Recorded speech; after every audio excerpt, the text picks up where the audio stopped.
नमस्कार, मैं हूं Pushpendra Yadav. Welcome to study with Ramsa. आज हम बात करने वाले हैं दुनिया के दो सबसे पावरफुल एयर डिफेंस सिस्टम की, रसिया का S-400 और S-500 के बारे में। इंडिया ने S-400 पहले से ही खरीद रखा है, लेकिन क्या इंडिया को फ्यूचर में S-500 की भी ज़रूरत होगी? इन दोनों डिफेंस सिस्टम में एक्चुअल डिफरेंस क्या है और कैसे S-4 ने ऑपरेशन सिंदूर के दौरान दुश्मन के अटैक से भारत को बचाया और दुश्मन की पिटाई करके उसको उसकी नानी याद दिला दी? तो आइए डिस्कस करते हैं, वीडियो को एंड तक जरूर देखना। S-400 डिफेंस सिस्टम एक Russian made long range surface to air missile system है। इसे इंडिया में सुदर्शन चक्र भी कहते हैं। यह एक मॉडर्न एयर डिफेंस सिस्टम है जो fighter jet, bombers, ballistic missiles और ड्रोन्स जैसे दुश्मन के एरियल टारगेट को 600 किलोमीटर तक डिटेक्ट कर सकता है और 400 किलोमीटर तक के रेंज में डिस्ट्रॉय कर सकता है। इसकी खासियत ये है कि ये एक साथ 160 टारगेट को ट्रैक और 72 को इंगेज कर सकता है और इसकी मोबाइल लॉन्च प्लेटफॉर्म की वजह से इसे जल्द से जल्द कहीं भी डिप्लॉय किया जा सकता है और इसकी लोकेशन पता करना लगभग इम्पॉसिबल हो जाता है। अब देखते हैं S-400 डिफेंस सिस्टम की कुछ मुख्य विशेषताएं।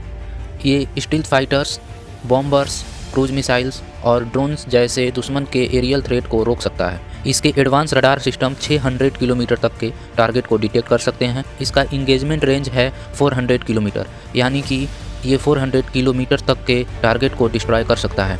ये 160 टारगेट को ट्रैक और उसके साथ ही 72 टारगेट को इंगेज करने की कैपेबिलिटी रखता है। इसका मतलब ये हुआ कि एक तरफ ट्रैक करेगा और दूसरी तरफ दुश्मन पे अटैक करेगा। S-400 के लोकेशन को ट्रैक करना दुश्मन के लिए मुश्किल हो जाता है, क्योंकि यह एक मोबाइल व्हीकल पे डिप्लॉयमेंट किया गया है, जिससे इसका position time to time change किया जाता है। अब देखते हैं भारत में इसको कब लाया गया और इसका ऑपरेशन सिंदूर में क्या रोल था। 2018 में इंडिया ने रसिया के साथ S-400 के 5 स्क्वाड्रन की डील की थी।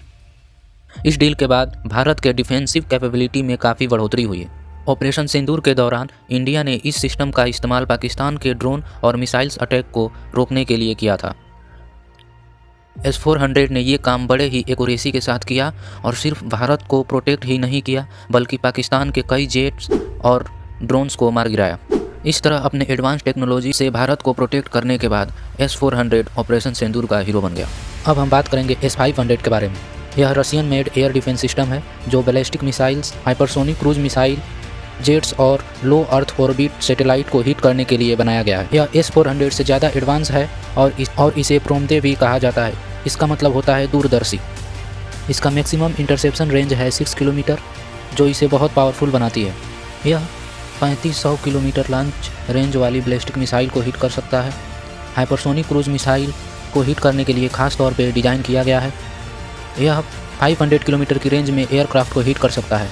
ये लो अर्थ ऑर्बिट में मौजूदा सैटेलाइट और स्पेस वेपन्स को भी हिट कर सकता है। इसका प्रतिक्रिया समय 3 से 4 सेकंड है, जो इसे बहुत तेज़ बनाता है। ये 3000 किलोमीटर की रेडियस में एयरक्राफ्ट और 2000 किलोमीटर के रेडियस में बैलिस्टिक मिसाइल का पता लगा सकता है। अब देखते हैं S-400 और S-500 में अंतर क्या है। S-500 एक 5th जनरेशन सिस्टम है, वहीं S-400 4th जनरेशन सिस्टम है। S-400 की तुलना में S-500 काफ़ी आधुनिक क्षमताओं वाला है, जैसे कि S-500 में यह क्षमता है कि वह हाइपरसोनिक मिसाइल और सैटेलाइट को हिट कर सकता है।